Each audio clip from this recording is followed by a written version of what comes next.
Glória a Deus. Meus irmãos, bom dia a todos.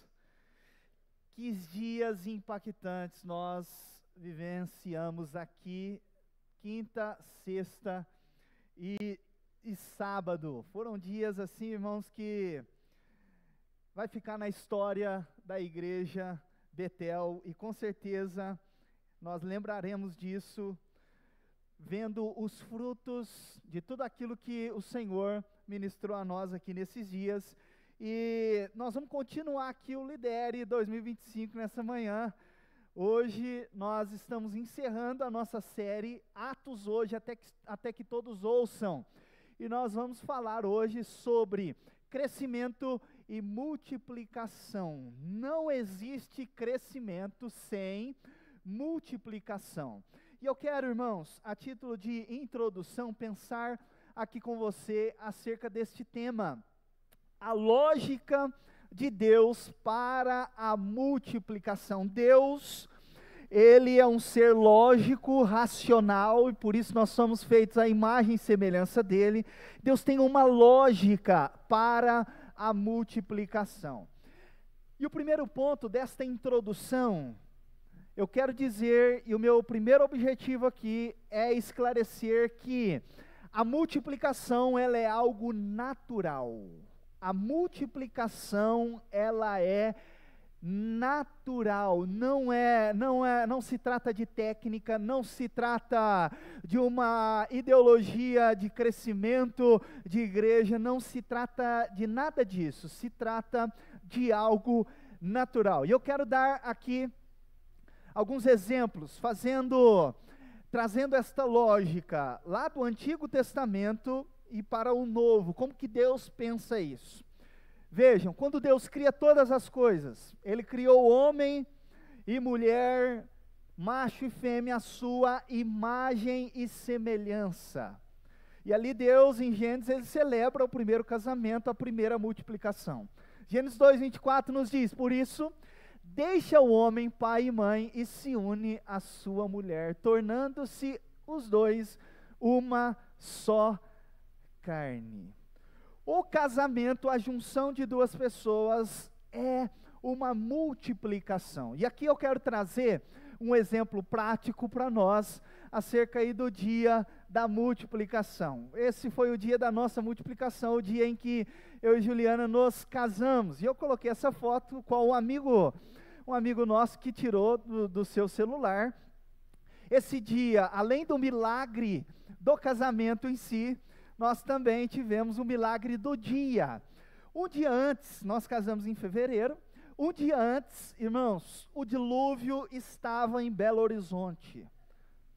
O dilúvio lá de Gênesis veio para cá, não sei de que forma, mas choveu o dia inteiro. E eu e a Juliana orando ao Senhor, dizendo, Pai, faz um milagre. Quase cantando aquela música, faz um milagre em mim. Irmãos, porque choveu muito. E aí, acordamos de manhã, e adivinha como que estava o dia? Chovendo. Estava chovendo de manhã. Eu me lembro que eu estava levando a Juliana para o dia da noiva, e a chuva caindo, irmãos, e eu falei, meu Deus, o que vai ser de nós? E a cerimonialista havia perguntado para a Juliana assim o seguinte, Juliana, qual é o plano B?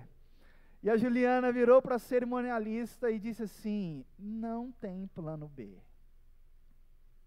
Só tem o plano A, e o plano A é lá fora.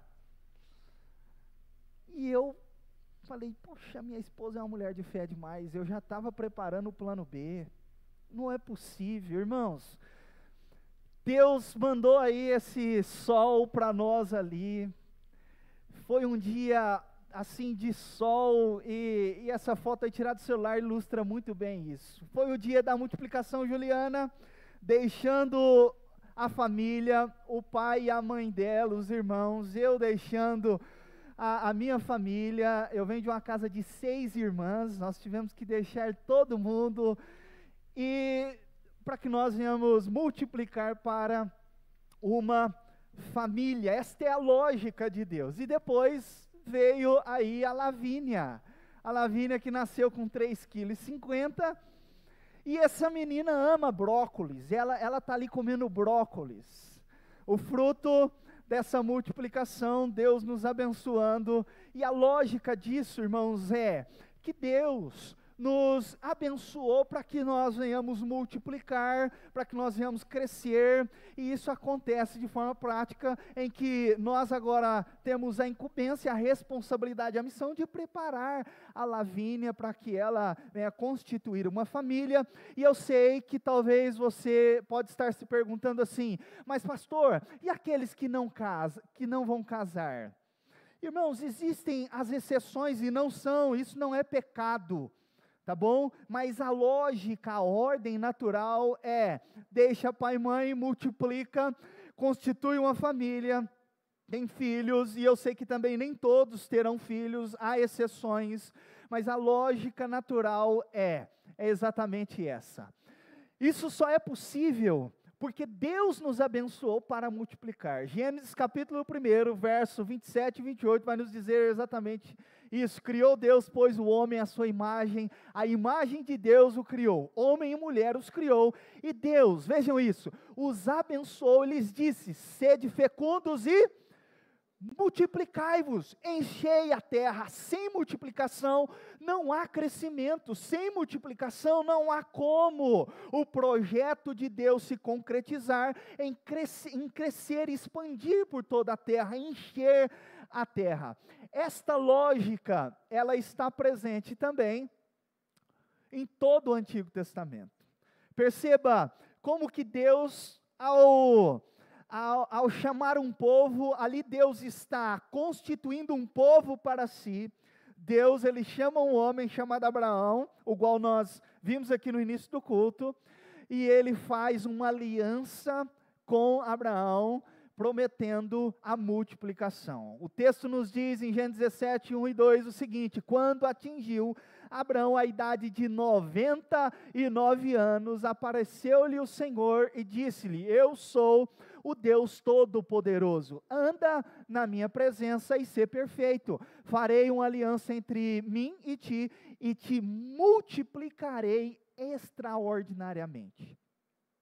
Perceba, irmãos, a lógica de Deus através de um homem, através de uma família. O milagre de Deus, Sara era estéril, não poderia ter filhos, e Deus prometendo a um senhor de 99 anos, é possível sim, na velhice darmos frutos, o exemplo de Abraão, prometendo fazer dele uma grande nação, multiplicando os seus. Essa é a ótica de Deus no Antigo Testamento, essa é a lógica de Deus no Antigo Testamento. Agora veja, a lógica do reino, a lógica de Deus no Novo Testamento. Diversas vezes nós encontramos esta palavra multiplicando.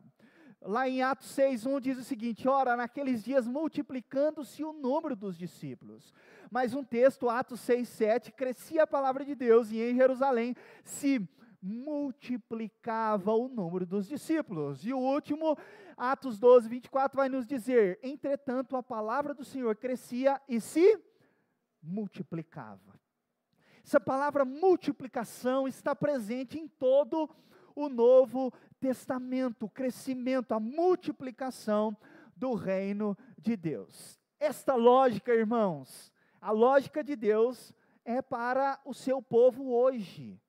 Talvez nós olhamos as Escrituras, nós vemos a igreja de Atos, em um crescimento, em uma multiplicação exponencial, nós olhamos assim, isso era para aquele tempo, mas não. E eu quero trazer alguns exemplos aqui para nós, como a igreja Betel, como nós estamos vivendo isso hoje nos nossos dias. E eu quero trazer alguns exemplos aqui. Nós temos inúmeros GDs espalhados por toda a nossa região aqui, e eu quero fazer menção de alguns, apenas não dá para mencionar todos, porque o tempo é curto. GD Minha Família pós-pandemia. Pandemia foi um marco zero para muitas áreas, inclusive para a igreja. Fechamos as portas, foi preciso parar com todos os grupos, voltamos à estaca zero. Isso é uma foto, e conversando com o Marquinhos, eu disse, Marquinhos, eu quero a primeira foto do pós-pandemia. Não conseguiu achar, foi essa que encontramos. O grupo ali já está grande, mas ele era um grupo menor do que esse. Agora veja a lógica de Deus nisso. Esse grupo se tornou uma grande família. Inúmeras pessoas se chegando, e esse grupo se tornou uma grande família, que multiplicou para o GD Nova Estrada. Para quem não sabe, GD são os nossos grupos, células, que chama Grupo de Discipulado. Nos reunimos nas casas, em diversas casas aqui da nossa região.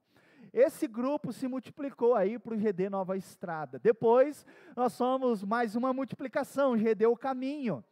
Depois foi para o GD União, mais uma multiplicação.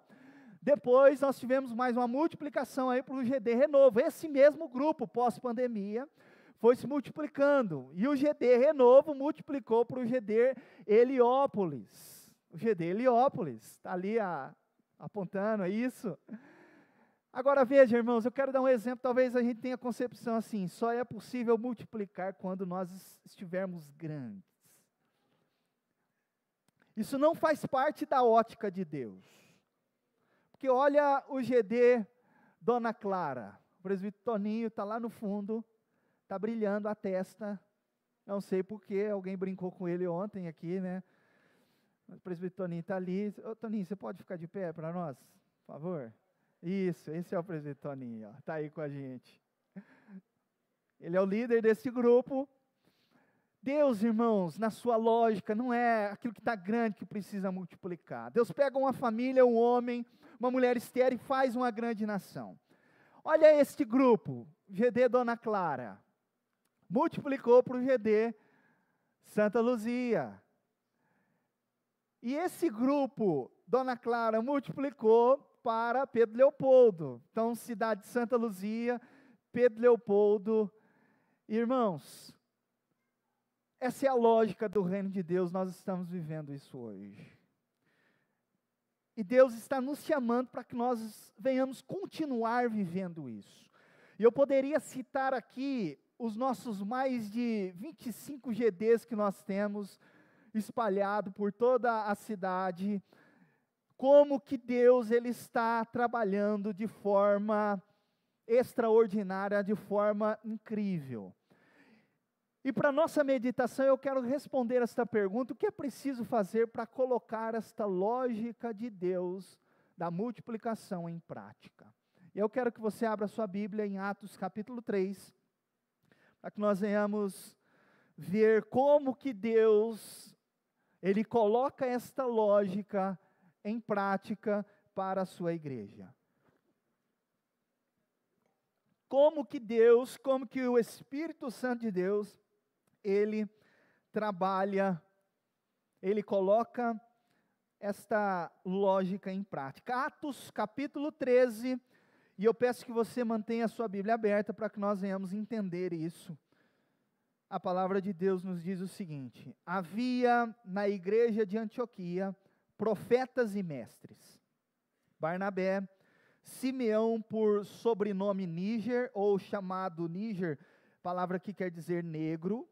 Lúcio de Cirene, também da região da África. Manaém, colasso de Herodes, ou seja, um homem que foi criado com Herodes ali na cúpula política da época, né, Herodes o tetrarca. E Saulo. Vamos parar a leitura por aqui, e eu quero que você entenda isso, como que Deus ele opera, como que Deus trabalha, colocando esta lógica em prática. O primeiro ponto aqui, irmãos, é Deus faz, ele forma, ele levanta um povo discipulador. A igreja de Antioquia era uma igreja discipuladora. O contexto aqui de Atos é um contexto de perseguição. Pedro havia sido preso, e a igreja havia se espalhado, e alguns cristãos foram para a região de Antioquia, e a palavra de Deus estava sendo anunciada ali, e ali surgiu uma igreja, e a igreja de Jerusalém resolve enviar Barnabé para ali. Esta igreja era uma igreja que formava pessoas, discípulos do Senhor. Por isso que o texto está nos dizendo assim, havia na igreja de Antioquia profetas e mestres, pessoas que proclamavam e pessoas que ensinavam. A pergunta que eu faço quando eu leio esse texto é, como que surgiram essas pessoas aqui?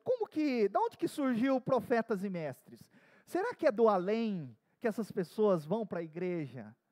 Será que a coisa acontece assim de forma espiritual, miraculosa, que de repente nós temos ali pessoas aptas para proclamar as verdades de Deus, e pessoas aptas de um dia para o outro, de forma mágica, em que existem pessoas ali, mestres para ensinar?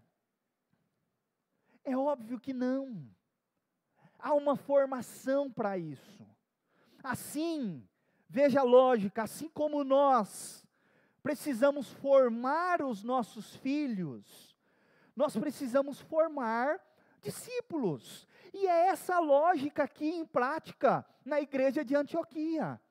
Esta igreja era uma igreja discipuladora, e esse é o nosso tema anual. Se o Gui puder colocar aqui para nós a capa do nosso tema, que é uma igreja discipuladora, Gui, a capa do ano. Betel, uma igreja discipuladora. Mas, irmãos, eu quero que você entenda em primeiro lugar o que não é discipulado. Nós precisamos desconstruir uma ideia de discipulado moderna e pós-moderna. O primeiro ponto é, discipulado não é tecnicismo. Nós estamos acostumados com as técnicas. Nós vemos uma coisa dando certo e a gente pergunta para a pessoa assim, aqui, o que você fez? Me passa a receita do bolo, piquenique. Me passa a receita do sucesso. Quais são os passos para isso? A gente tem uma mente técnica, a gente acha que é os 3 passos, às vezes, para o discipulado, que é o primeiro passo em nome do Pai, o segundo passo em nome do Filho, e o terceiro passo em nome do Espírito Santo. Mente técnica. Ou os 10 passos para formar um discípulo. Discipulado não é técnica. Segunda coisa, discipulado não é transferência de conhecimento. Irmãos, um conhecimento sem o poder do Espírito Santo, ele é mero conhecimento, e a gente tem uma mente iluminista, que nós acreditamos que uma transferência de conhecimento, a razão em si, ela é suficiente para formar um discípulo. E aí, sabe o que a gente faz? As editoras ganharam muito dinheiro com isso. Apostilas de discipulado. Não estou descartando as apostilas, elas são necessárias. O grande problema é a gente achar que discipulado é transferência de conhecimento. A gente entrega uma apostila para alguém e diz assim, meu amigo, minha amiga, você que chegou na Betel, leia a apostila e você vai ser um discípulo de sucesso. Isso não é discipulado. Esta mente racional, que quer tecnizar, ou colocar técnica, ou que quer acreditar que essa transferência de conhecimento é o que vai formar, é o que vai forjar o caráter de uma pessoa, isso é uma mente iluminista, não cristã. Discipulado não é transferência de conhecimento. Terceiro e último, discipulado não é formar um religioso. Para você ser presbiteriano, você precisa ser assim, assim, assim, assim. Se alguém der um glória, presbiteriano não faz isso. Irmãos, discipulado não é formar religioso. Nós estamos pouco interessados aqui em formar presbiterianos, batistas, metodistas, ou seja lá o que for. A gente constrói um conjunto de regras, e a gente acha que a pessoa, para que ela seja um discípulo, Uma cristã piedosa, ela precisa abraçar esse conjunto de regras. Não estou descartando as regras, mas isso não é discipulado. Existem pessoas que conhecem mais regras do que a vida em si de Cristo Jesus em nós. Discipulado não é formar um religioso. Discipulado não é um programa. Discipulado, me perdoe aqui os atleticanos e cruzeirenses, vou tocar na ferida. Fui no Mineirão, agora na sexta-feira, o João Paulo de Franca estava aqui, e toda vez que vem alguém de Franca, eu tenho que levar no Mineirão, é incrível. O pastor Vantes brincou comigo, falou, cara, você já conhece tudo do Mineirão. Eu falei, eu estou pensando em fazer um tour lá, eu mesmo dar o tour para todo mundo lá que vem, já conheço tudo. Mas estávamos no Mineirão agora, na sexta-feira, e várias famílias ali, presente, mostrando a história do clube, e o pai animado, tal, e aquela coisa, e aí, eu observando aquilo, isso faz parte da nossa vida. Estou fazendo apenas uma crítica parcial, mas talvez a gente tenha um grande erro em pensar que nós estamos formando pessoas para terem uma mente, uma adesão a um time de futebol, do que formar ela à imagem de Cristo. Aí sabe tudo da história do clube, vai para a igreja do Mineirão todo domingo. Perceba, irmãos, isso não é discipulado. O objetivo, o chamado, a multiplicação não é esse. E nós precisamos nos atentar acerca do que é discipulado. Não é formar um religioso, não é formar a pessoa em si num clube de futebol, não é formar em si da pessoa, isso não é a missão da igreja. Uma pessoa em si, que lado você está? De direita ou de esquerda? Que nível, irmãos, chegamos em que as pessoas estão procurando igrejas perguntando, qual é o posicionamento de direita ou esquerda? Perdemos o foco. O que é discipulado? Discipulado tem duas vias aqui. Primeira, simples. Discipulado é seguir a Cristo. É estar com Cristo.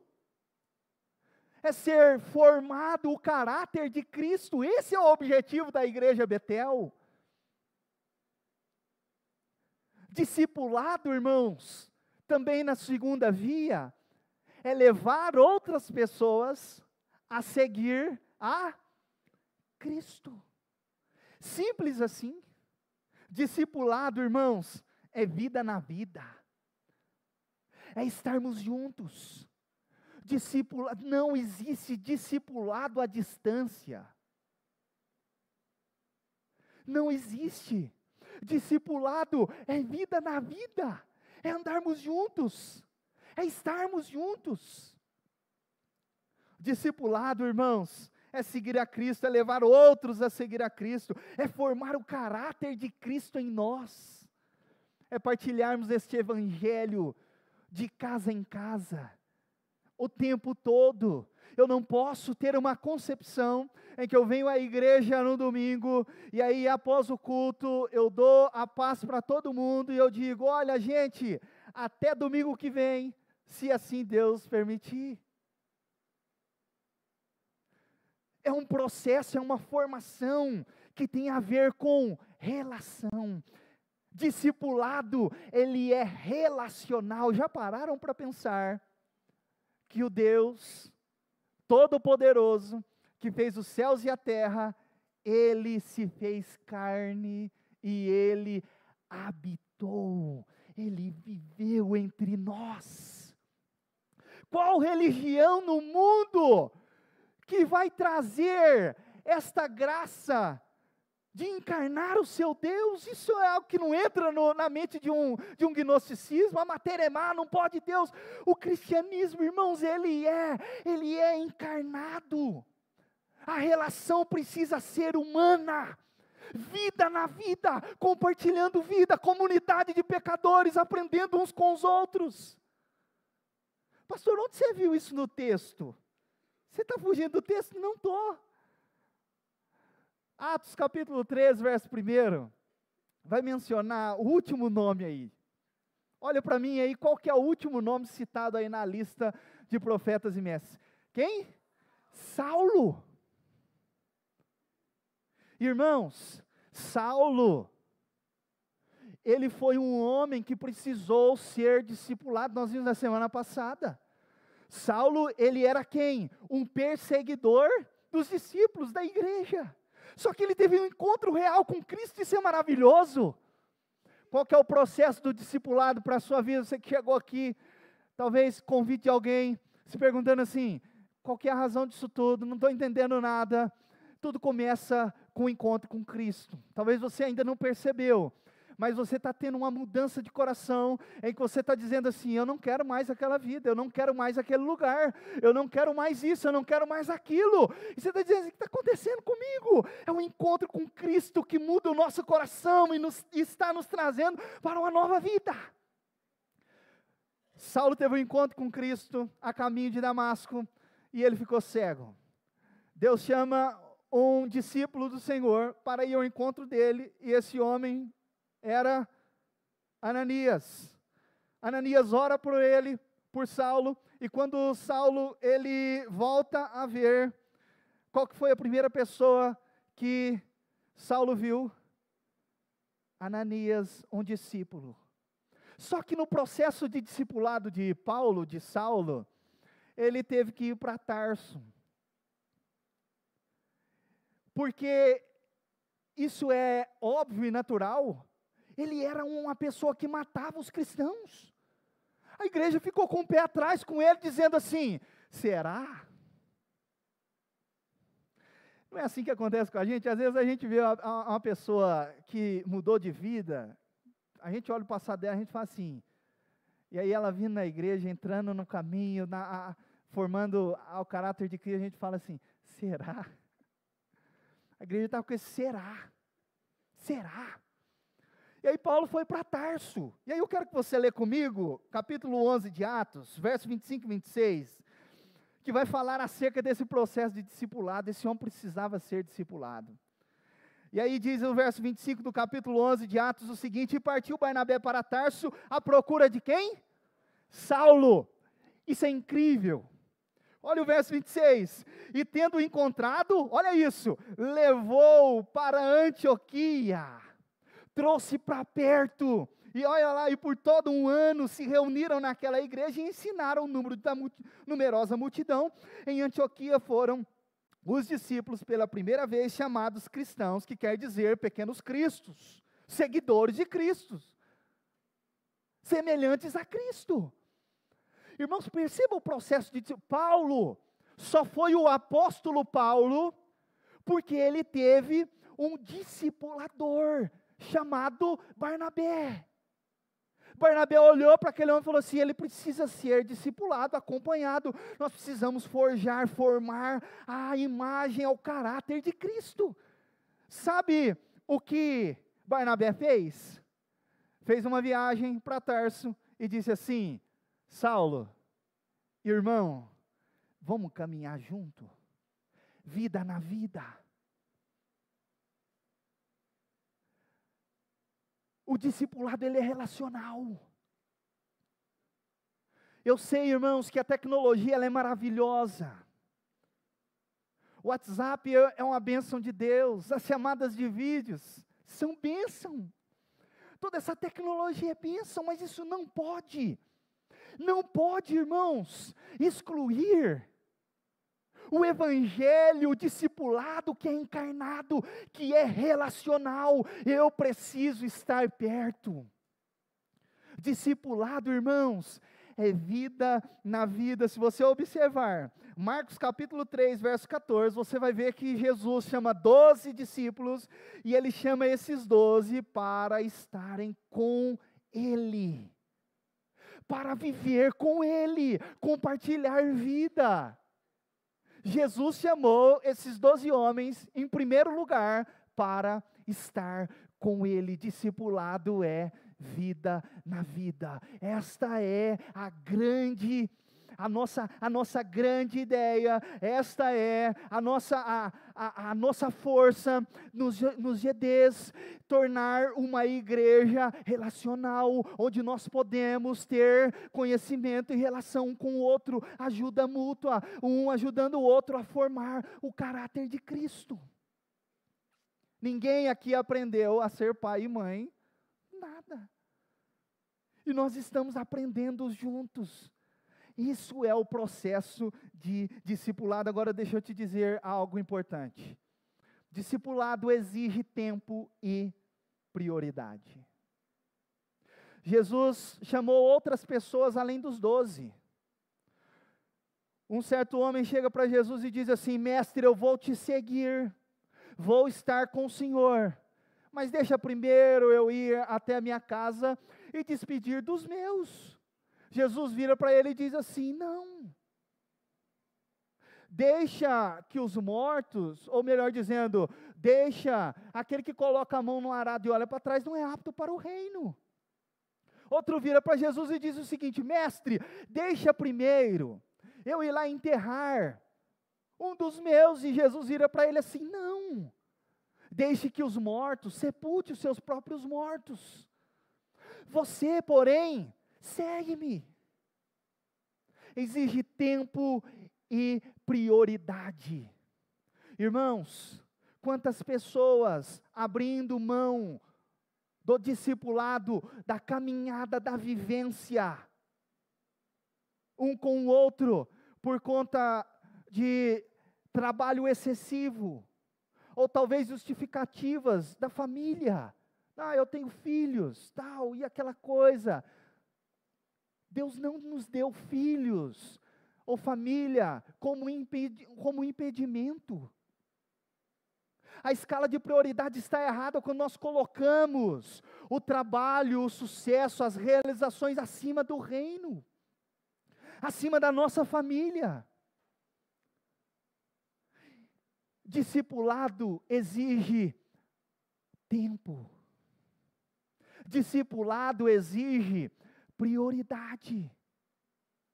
Outro dia eu disse para um rapaz, cara, vamos caminhar junto. E ele falou assim: pastor, é difícil, a minha dinâmica de vida é complicada, eu não tenho janela, não tem como caminhar junto, não tem como formar discípulos. Nós vivemos numa sociedade maluca, onde tudo é para ontem, e nós vivemos na tirania da urgência, onde nós temos que resolver tudo na hora, e essa tirania da urgência está nos tirando aquilo que é prioritário, aquilo que é importante dentro de uma agenda, irmãos.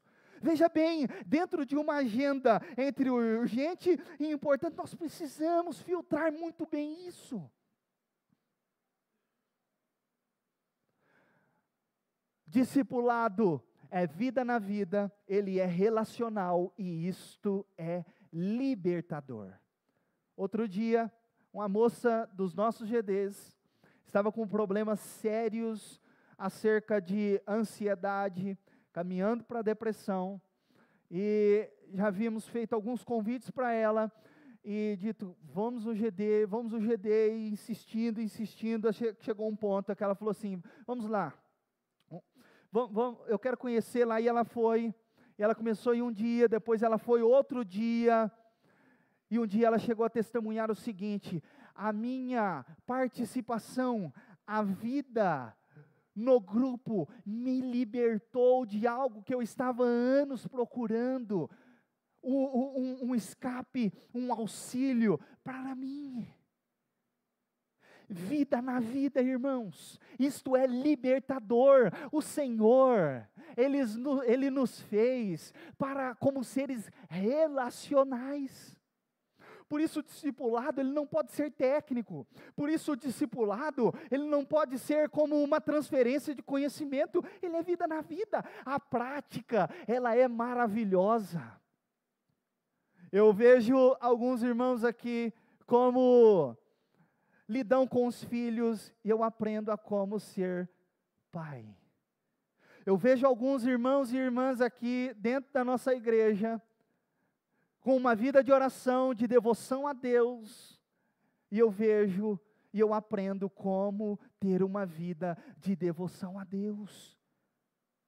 Eu vejo irmãos nossos aqui que outro dia testemunhou, com dificuldades imensas de relacionamento com o outro, isso é um aspecto da nossa sociedade, dificuldades de relacionamento, lutando contra isso. Outro dia ela disse isso aqui abertamente, falando assim, olha, eu tenho uma barreira muito grande que eu não consigo me relacionar, mas eu estou tentando. E ela faz o seguinte: toda semana eu marco um café com alguém da igreja, com uma mulher aqui da igreja.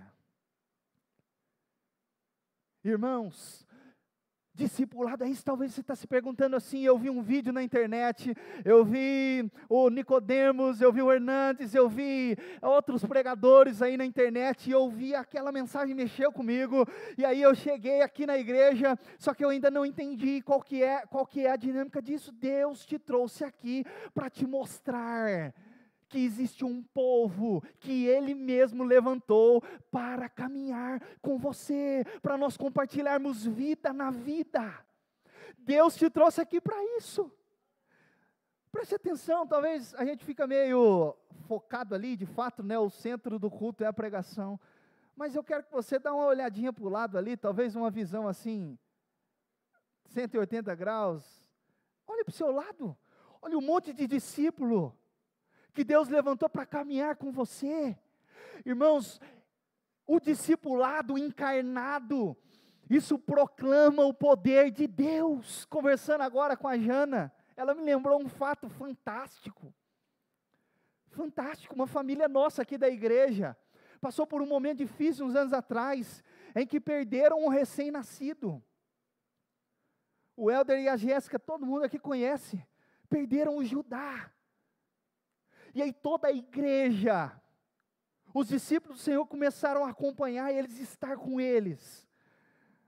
Nós não tínhamos resposta como que nós iríamos lidar com a dor. Se ele me perguntasse, eu perguntasse para alguém aqui, a questão do seguinte: pastor, ou algum dos discípulos aqui presente, como que eu vou lidar com a dor da perda de um filho tão amado que acabou de nascer? Talvez nós não teríamos, e eu não teria a resposta para isso. Mas neste momento de dor, os discípulos estavam juntos, compartilhando esta dor junto. E aquilo foi algo sobrenatural, não somente para a igreja, mas para pessoas que começaram a olhar, pessoas que não estavam seguindo a Cristo, que começaram a olhar para aquilo e colocaram um ponto de interrogação no coração e na mente, dizendo assim: como pode esse povo viver desta forma? E a partir de então nós começamos a receber outras pessoas que estavam lá no dia, que ficaram com isso no coração, perguntando assim, como? E eles vieram para a igreja, vieram para o meio dos discípulos e começaram assim, agora eu começo a entender o porquê de tudo isso. Perceba o poder do discipulado encarnado, vida na vida. É isso que Deus está nos chamando a fazer. Isso exige tempo, isso exige prioridade. E se eu pegasse esse microfone e dissesse assim, alguém mais aqui vem contar um testemunho para nós acerca de como que Deus, Ele operou na sua vida através desse discipulado encarnado relacional. Eu tenho certeza, e eu conheço muitos aqui, histórias legais, em que pessoas começaram a entrar para o discipulado, para a igreja, está ali levantando a mão, é isso aí, em que entenderam que receberam um bálsamo, uma cura do céu de forma sobrenatural e extraordinária, porque o discipulado, o evangelho, ele é encarnado, ele é relacional. E eu quero encerrar no segundo ponto, dizendo que a lógica de Deus para a multiplicação é uma igreja, um povo discipulador, o discípulo formando o discípulo através desse relacionamento próximo, desse evangelho encarnado. A lógica de Deus para a multiplicação também exige envio. Observe o texto de Atos 13, verso 2, que nos diz assim: e servindo eles ao Senhor e jejuando, a igreja na prática espiritual, na disciplina espiritual, disse o Espírito Santo: separai-me agora Barnabé e Saulo para a obra a que os tenho chamado. Então, jejuando e orando, e impondo sobre eles as mãos, os despediram. Preste atenção na lógica de Deus.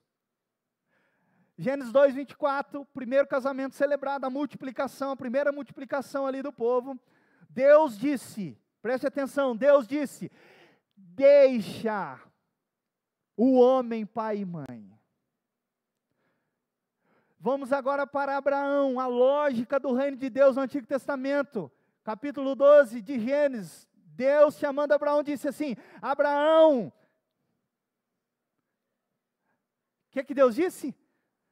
Sai, Abraão, da sua terra, da sua parentela. Olha Jesus, Marcos 3, 14. Ele designou 12 para estarem com ele nesse evangelho encarnado. Ele designou 12 para os enviar a pregar. Jesus disse: assim como o Pai me enviou, eu também vos envio. A lógica, irmãos, de nós formarmos discípulos é os enviar. Eu sei que para um pai e uma mãe, outro dia eu e o Juliano, nós estávamos pensando sobre isso, e eu falei para a Juliana o seguinte, brincando com a Lavínia, eu falei: filha, nós estamos formando você para que você case. E a Juliana: não. Essa é a nossa missão como pais, formar filhos crentes, piedosos, à imagem e o caráter de Jesus, e os enviar. Essa é a ótica da multiplicação. E é um misto para os pais de alegria e tristeza ao mesmo tempo, né? Mas essa é a lógica de Deus, nós formamos discípulos e os enviamos. Não sei se você parou para pensar, aonde Deus te colocou, por que você está nessa empresa? Por que você está nesta família? Porque Deus te colocou nesta família. Pastor do céu, lá é cheio de problema. E a gente pode sentar para tomar um café e a gente vai compartilhar os problemas, que nós somos todo mundo família imperfeita. Tem um propósito, uma missão, por que Deus te colocou, por que Deus te enviou ali?